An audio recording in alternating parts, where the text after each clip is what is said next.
In our faith ba, it is accepted by cremation? Cremation? Yes po. First Corinthians. Ada dagiti bagi anay langitan. Oh. Adamot dagiti naindagaan. Ada dayag dagiti bagi anay langitan. Sa bali mo dayag dagiti naindagaan. Ada pagsubukudan na dayag init sa bali mo tibulan. Nagijat mo tidayag dagiti bituin kitkuray katakwada ang duduma tidayag ya. Hanggang 44. Kastoy mo intong mapagungar na ginitay ang grupsa ibagi numaykali saan na grupsa numapagungar. Nalaad kinakapsut numaykali napintas kinabigsa ng mapabungar. May saan na indaga bagi numay tanong, may saan na espirituan numapabungar. Ada na dasagan abagi adamot na espirituan. Oh, tapos yung 48. 48 to 49. Mayarig dagiti na daga abagi iti tao anaparsway daga. May espingot dagiti na ilangitan abagi iti tao nagapusa di langit. No kasano nga imala tayo tilanga ti tao anay daga, umala tayo tumot tilanga ti tao anay langitan. Ayan. So, kung yun kasi yung Muslim ang paniniwala na ayaw nila ng cremation dahil doon sa paniniwala ng gano'n. Pero under this present time, under grace, pagdating ng rapture or put up, yung body ng mga believers ay tinatawag na glorified body. Pag sinabing glorified body, saan daling yung kumbaga material na ginagamit? Ang material na ginagamit ay sa langit. Dito sa kingdom, yan na sa kingdom program, yung material na ginagamit is earthly. Kaya maalala nyo, kay yung sa time ni Lazaro, diba, earthly pa rin yung niya. And during sa time na ito. Eh kung nasunog yun, halimbawa, yung katawan ni Lazaro, hindi pwede. Tapos, kasi binuhay siya, lang din eh. Yung parehas lang. Yung sa time ni Lazaro. Okay, at saka pagdating ng kingdom establishment of the kingdom, yung resurrection nila earthly pa rin, kung mapansin yung kanilang body galing sa lupa, na-open yung mga libingan. Na-open yung mga libingan at sila yung nag-resurrect. Ibig sabihin, yung material ng body nila ay earthly pa rin. Na basahin natin na kasi pag nasunog, walang libingan na mabubuksan o na-open pagdating ng resurrection under the kingdom program. Kaya kung ang isang paniniwala ay nakabase doon sa kingdom program, ay gusto nila na pag nag-resurrect, dapat doon sa libingan magbabahon. Kasi pag nasunog, wala namang libingan, di ba? Ganon yung paniniwala ng iba. Dito sa Mateo tayo. Mateo 27. Mateo 27. 50, start sa 52 hanggang 53 sa Mateo 27, 52, 53. Okay.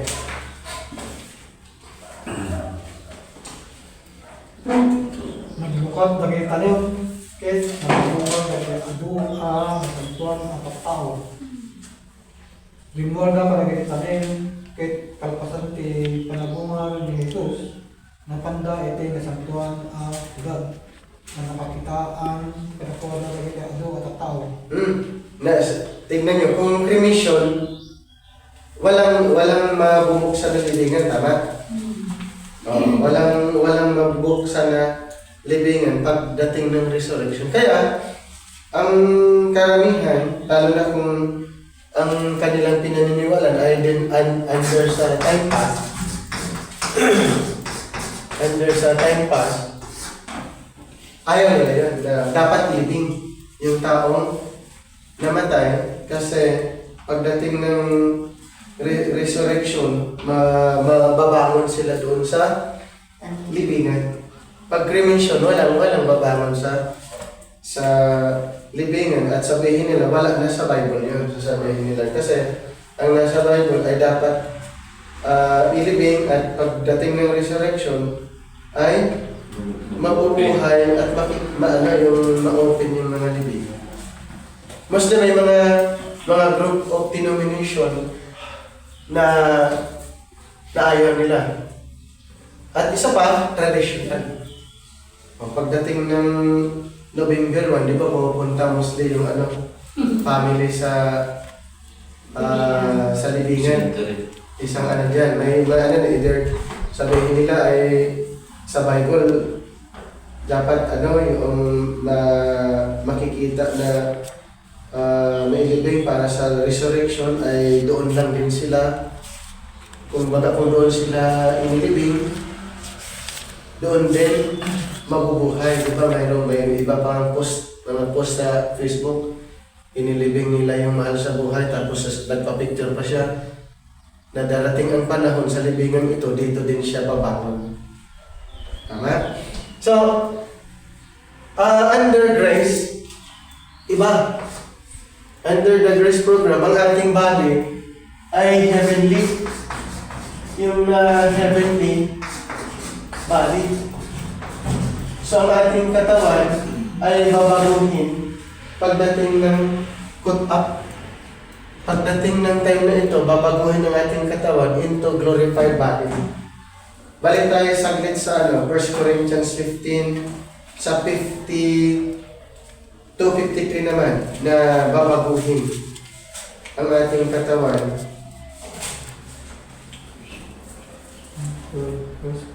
Sa 50, 51 to 52. Sige.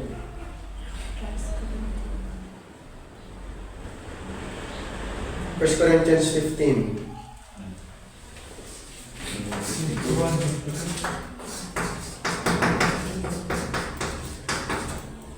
Eh, 52. 51 hanggang 52. Oh. Iba pada kayo dito yung kaliman, saan tayo matay amin, nang mabalabaliwan tayo amin, iti apagdarikpan. Oh. 52. Kasi iti kapag das ti kiral iti mauni nga awong ti trompeta, tainto nagawang ti trompeta, mapangatong to dagiti natay, di danto matayan, mabalabaliwan danto. Oh. So, babaguhin. In the twinkling of an eye, pagdating ng rapture, ang ating katawan, babaguhin into glorified body. Papalitan ng heavenly. As is the earthly, such are they also that are earthly, and as is the heavenly, such are they also that are heavenly. So, ulitin ko po, kakaiba yung programa natin dahil ang ating katawan papalitan ng heavenly. Sa kanila, earthly pa rin. Yung sa kingdom program, talagang bubuhayin sila, pero ang material hindi heavenly. Ang material ng kanilang body, pag sila mag-resurrect, earthly pa rin. So ito yung tinatawag na first resurrection. Ibig sabihin, sila ay mag-resurrect na ang material na ginagamit or element, yung earthly pa rin. So, ulitin ko po, yung earthly, sa earthly program, ang bagay ng mga mag-resurrect ay earthly lang din. Nakuha niyo? Earthly lang din ang kanilang body at yung katawan nila pag nag-resurrect ay immortal. Immortal. Then, ano din sila, mag-exist din sila forever. Kaya ang design nung katawan nila dito na bago, yung earthly, at mag-exist yan forever din. Kasi mayroong new earth. Ang new earth kasi ay eternity, sa eternity. So yung bagong katawan nila ay nakadesign dito sa new earth. Yung bagong katawan nila. Pero earthly pa rin. Yung mga believers naman sa heavenly, pagdating sa new level, ganun pa rin, forever na yan.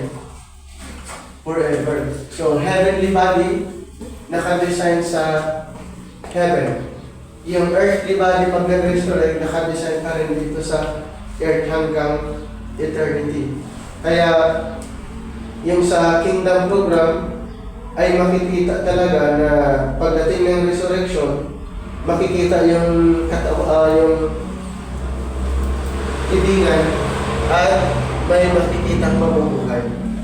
Yun yung under sa programa na ito. Pero sa dispensation of grace, under grace, wala in a twinkling of an eye, at mabago.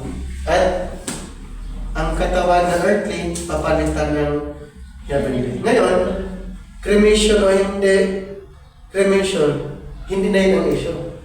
Bakit? Ang issue dito, yung ang ating katawan ay mapapalitan ng katawang panlangit. So hindi yun hindi yun issue under the dispensation of grace yung ating katawan kung nasunog o hindi nasunog. Walang yun. Pero under the kingdom program, mayroong connection kasi sa resurrection sa kanila ay kung saan inilibing yung tao doon din mabubuhay. Yun yung na-describe sa Bible. Nakuha yung point doon? Kaya nga nung may description sa Great White Throne, yung galing, yung nasa dagat ay din from galing sa dagat din. Sa Great White Throne, kung doon siya sa dagat na nalunod or namatay, doon din manggaling yung tao sa dagat na mabubuhay, galing din sa dagat. Tignan niyo sa sa Revelation.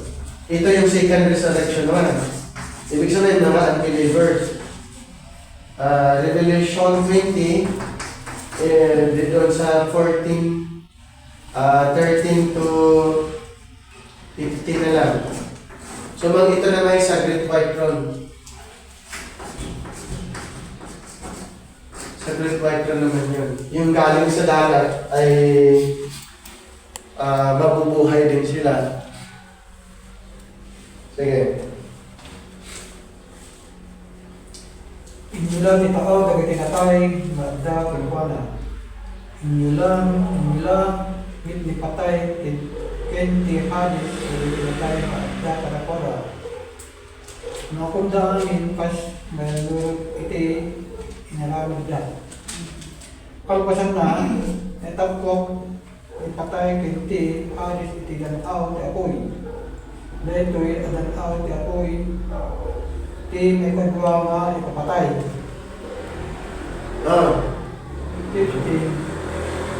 Ito'y adanaw, ti apoy, ti may kadwa ka dagiti awan, nagang na itigil. Okay. Di ba sa 13 and sea, ano sa Ilocano yung 13? Inyula, ti tao. Ano yung dagat doon sa ano? Tao. Tao, ayun. And the sea give up the dead. So yung mga galing sa dagat, yung mga ano doon, so ang ano yung point doon? Kung nasa libingan, doon din magagaling yung patay bubuhayin. Kung doon sa dagat, ay dito sa describe ay bubuhay galing din doon sa dagat. At yun ay mga sample lamang yan. Ibig sabihin, under the kingdom program, pag saan ang tao namatay, ay doon din siya mabubuhay. Yan. Kaya, kung instant ang pag-uusapan, anong instant natin? Ang instant natin doon ay Doesn't matter. kung cremation o hindi cremation, okay lang yun. Kasi ang issue naman talaga dyan, ang katawan na ipapalit ng ating Panginoon pagdating ng rapture ay yung katawang panlangit. So, ang ano na dun is cultural. Kung sabihin ng family ay dahil mayroong tinatawag tradisyon, huwag nyo na lang sunugin ang katawan ko. Gusto ko nakatabi yung mga mahal ko sa buhay doon sa So yun ay nire-respeto na. Pero pag sa Bible, hindi yan, kumbaga, malaking, yung issue, lalo na under the dispensation of grace, sinunog o hindi nasunog, hindi affected yung katawan na idihanda ng Panginoon sa langit. Pero ang lang ngayon is, yung sa family. Sabi ng family, gusto ko na dito katabi ko si ganito, ganyan, pag namatay ako may mga gano'n. Meron naman iba na masikip na yung libingan na cemetery, sunugin na lang ako. May mga gano'n naman. So, wala kami. Kumbaga, hindi affected yung inihanda ng Panginoon na katawang lang. Ganun po yun. Pero under kingdom, ay kumbaga may issue sa kanila. Kasi nga, kung saan sila inilibing, doon din sila bubuhayin. May yun yung, kumbaga, yun yung issue under the kingdom program. Kaya, kung ang isang group of denomination nga naniniwala under sa kingdom program, kaya yung iba nagpapapicture doon sa na inilibing yung mahal nila sa buhay na sabi, mayroong caption na sa libingan ito, dito din siya mabubuhay. Ibig sabihin, hindi siya naniniwala na ang katawan ay papalitan ng heavenly body. So yun yung yung dapat nating malaman. Sa kingdom, pag nag-resurrect ang kingdom signs, earthly elements pa rin ang gamit. Kung mag-resurrect yung grace believers ay heavenly naman. Kaya ang katawan, palitan ng heavenly body. Ang sa earthly program, papalitan lang din ng earthly lang din. Pero yung katawan na yun ay nakadesign na sa eternity. Immortal na sila. Ano yung ginamit sa consoles? Sa Corinthians na trumpet na yun? Wala bang... Yung trumpet naman ay tumunog yun. Ibig sabihin, close na yung program. Pero marinig na. Kaya yun ang talagang ginamit. Wala namang doon. Basta tutunog na sinasabi. Yung trumpet, tutunog. Yung trumpet, ang ibig sabihin, yung program ay close na. Yung program ito. Yung trumpet naman, ito naman trumpets, plural. Pag tumunog naman ang mga trumpeta sa second coming, yung gathering naman ng mga Hudyo. Dito, tingnan nyo sa second coming. Parehas kasi may trumpet, pero dito, isa lang. Pagka doon naman, trumpets, plural. Dito sa 1 Corinthians, balik lang sa tayo. Trumpet. Pag tutunog, yun yung close ng dispensation of grace. 1 Corinthians 15. Doon sa yun, Thessalonian. First Thessalonian. Yung trumpet. Chapter 4. Dito sa verse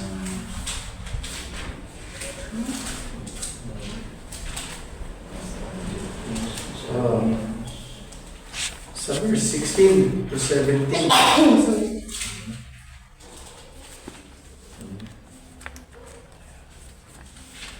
Okay, sa 1 Thessalonians 4. Bumabanto, ti ako, manipod langit kay mangunto lagi kay tao kay pagpawa di pamulo lagi ang Angeles. Kaya ti trumpeta ti Diyos. Trumpeta. Kung nanto magawa lagi kinatay na nagtali na rin ipamati kay ni Kristo. 20.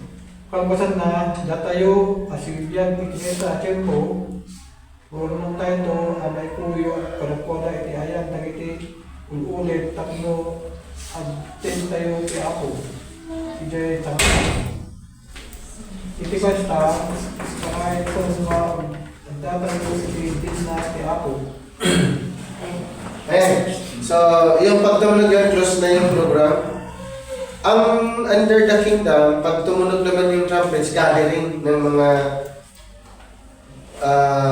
kingdom believers. Dito sa Matthew 24. Matthew 24, 29 to 31. Sa second coming.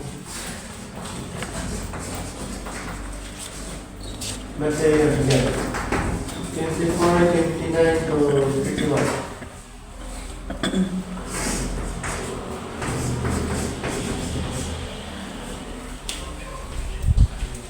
Sige.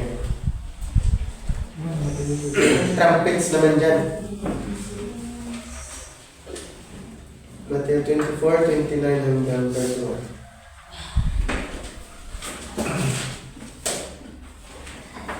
Paman ang malpas dagiti Griga. Okay? Sige. Agsip to ti init dito agranyag ti bulan ag tinagto dagiti bituin ket mawaranto dagiti pannakabalin ti tangatan ag paranto di langit ti pagsilawan ti ay ti anak ti tao. Ket agdungaw to dagiti amin at tao ditoy daga intud makita da ti anak ti tao.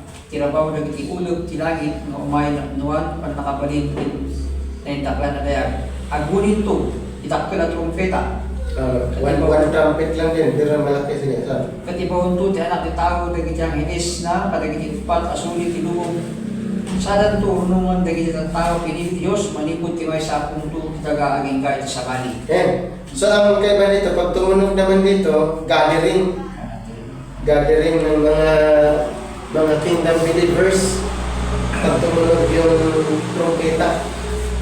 Dito, and he shall send his angels with a great sound of a trumpet, and they shall gather together. Ito, gathering.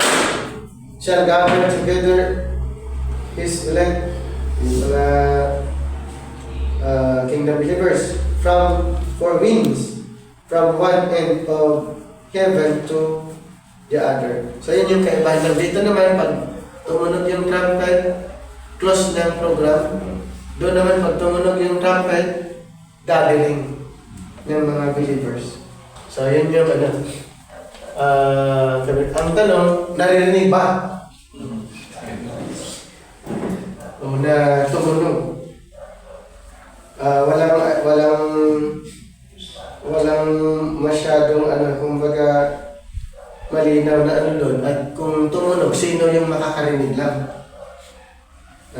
Lahat ba makakarinig? O yung mga believers lang ang nakakarinig? So walang yung tawag doon. Yung malinaw na yun? Yung katuruan. Pero pwede nating i-search kung sino yung kung tumunog, sino ang makakarinig. Maririnig ba ng lahat? Unlike dito sa second coming, maririnig lahat kasi igagather maririnig. Pero dun sa langit lang kasi nasa taas lang dun. So kung halimbawa tutunog, pwedeng makarinig yung dito lang. Pero kung halimbawa tutunog, sa taas makakarinig lahat. So, yun yung isang alamin natin. Kasi attending mo lang kasi capture, close na yung program. Ngayon, kung tumunog, ilang seconds lang. Kasi in a twinkling of an eye, isang pisap mata lang ang Tapos, kung tumunog yun, close na yung program. Anyway, i-search natin. Mas madali banda doon sa second coming. Marinig talaga. Tapos gagather na yung mga elect. Yan. Meron pa? Sige, para maano natin, ma-clarify natin. Sa resurrection, yan po yung sa resurrection, ang body of Christ, magkaroon ng glorified body, mga kingdom saints, earthly body pa rin po. Earthly body.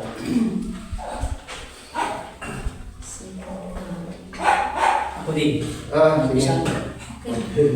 Wala naman sa mga bata, ano yun. Bata? Consider ba na tao na yung kung nga yung ina, yung hindi talagang pinalisan. Miscarriage. Yung ina, hindi niya na Nakunan. parang nakunan.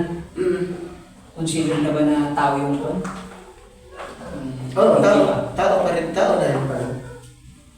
Oo. Pag nag-resurrect, maging tao yun, hindi. Sa resurrection, considered kasi na tao pa rin yun. So kung sa resurrection, di tao pa rin yun naman ang mag-resurrect. Pero wala lang tayong yung basehan na kasi dahil sa Bible yung resurrection ay yung tumutukoy doon sa mga namatay. So syempre ko, yun ayon sa study kasi, yun ay tao na kasi. Kung hindi na nalaglag, tao naman talaga yun. Yun naman yung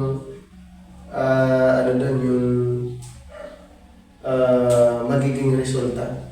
Na so na-miscarriage lang or nalaglag lang. Pero tao pa rin yun. Yun lang yung limit ng buhay niya dito ay ng buhay niya. Namatay sa sinanapupunan. Wala naman siyang kasalanan yung ina doon pag gano'n. Wala. Wala namang may gusto eh. Pero tao pa rin yun.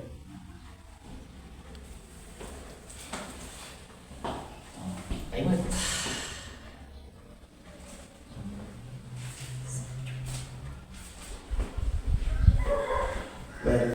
Create sila na complete na yung bilang.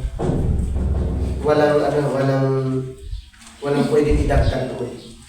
At saka ang tao pag namatay, hindi magiging anghel. Hindi siya magiging anghel. Diba yan yung belief ng mga Mormons? So hindi. Kung ang tao namatay, tao pa rin. Ang anghel, hindi na na nadadagdagan dahil create sila na mayroon ng bilang. Dito sa Hebrews 12:22, basahin niyo yung Hebrews 12:22. Kumbaga, create na sila na yun ang kadami.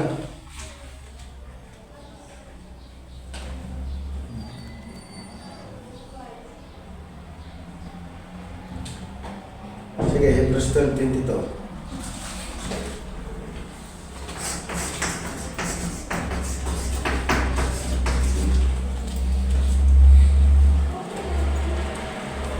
Masilig kayo iti pantayasion ken iti syudad ti Simper na Diyos. Tinilangitan a Jerusalem ayan dagiti nilibribo nga angheles. Yan, nabili ko angheles. So, yung anghel, angel ay meron na silang, kumbaga meron na silang exact na na bilang at hindi na nadadagdagan na ang tao ay nagiging So, hindi totoo paniniwala. At isa pa, pag ang tao namatay, ay hindi na babalik sa kanyang tirahan o kung saan man. Na ay yung iba na minumulto sila ng mga namatay. So, hindi rin totoo yun. Basahin niyo yung Job 7:7-10.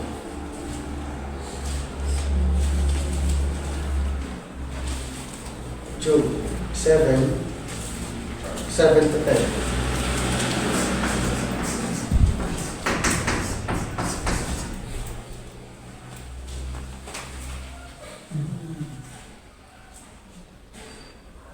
Sige. Remember, O God, my life is only a breath. My happiness has already ended. You see me now, but never again. If you look for me, I'll be gone. Like a cloud that fades and is gone, we humans die and never return. Never We are return. forgotten by all who knew us. 10. Hindi. He shall return no more to his house. So wala na. Hindi na babalik. So pag ang tao namatay, ay hindi na siya alam kung saan at hindi na siya babalik pa doon sa kanyang tirahan. Kaya nga yung sa Ecclesiastes sinasabi, pag ang tao namatay, ang katawan balik sa lupa at ang spirit sa Panginoon. Hindi pagala-gala yung sinasabi ng iba na naghahanap daw ng justisya. Kaya siya ay pagala-gala na lang. Dinidisturbo sila kasi wala daw yung hindi pa daw yun ang time na mamatay namin, mga ganun. Hindi po totoo yun. Kasi sa Bible, malinaw na pag ang tao namatay, hindi na siya babalik. As the cloud is consumed and vanished away, so he that goeth down to the grave, sa libingan, shall come up no more. He shall return no more to his house. Oh. So ganun, hindi na babalik. Kasi, ayon sa Ecclesiastes 12:7, basahin mo. Ecclesiastes 12:7.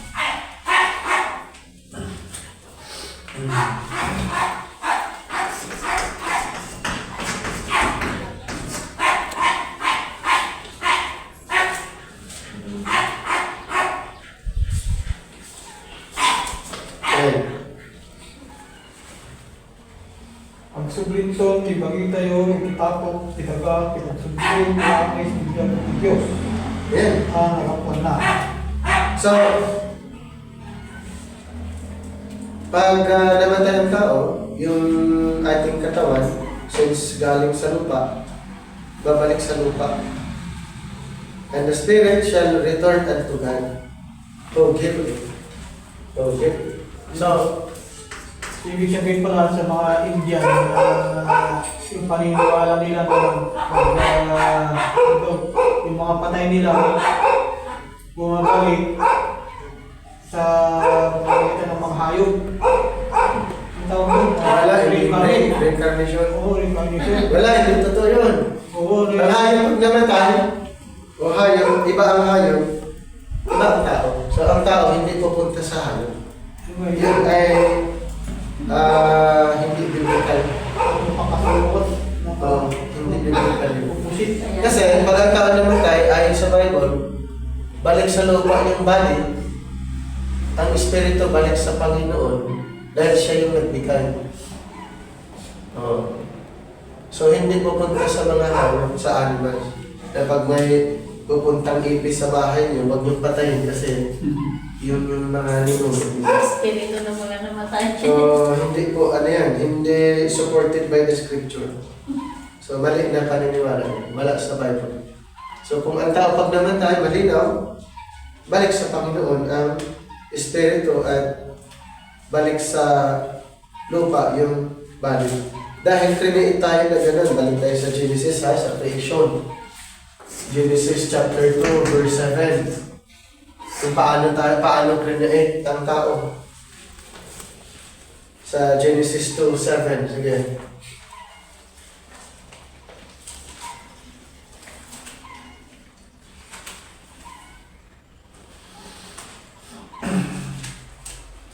Genesis 2:7. Then the Lord God formed a man from the dust of the ground, and breathed in his nostrils the breath of life, and the man became a living being. Oh. So ilan yung yung makikita nyo? Ano yung elements na ginagamit? Dust. Yung dash, ibig sabihin ito yung earth. Yung ginamit na body, tama? Ngayon, itong body na ito ay Babalik sa dust. nagkaroon ng buhay. Nagkaroon ng buhay. So, saan galing ito? Spirit. Galing sa Panginoon, tama? Galing sa Panginoon. Ngayon, nung nagsama ang body at si spirit, anong tawag? Nung nagsama. Ayon sa binasa natin. Nung nagsama na ito. Nabukay Mayroon ng body, mayroong spirit, anong tawag? Body. Tao. Ang tawag ay Diyan. biyan ang letter sa ano yan, is soul. Become a living soul. So, body at saka yung spirit nagsama, ang tawag living soul. Dito sa verse 7 na, and man became a living soul. So, ngayon, pag maghiwalay ulit, pag namatay ang tao, ang body, balik dito, tama? Sa dust. Din ito, balik sa Panginoon. So, wala na ito. Kasi nagkaroon lang ito, mayroon lang term na soul nung nagsama. Ibig sabihin, ang tawag sa body and spirit, pag nagsama, ang tawag ay living soul.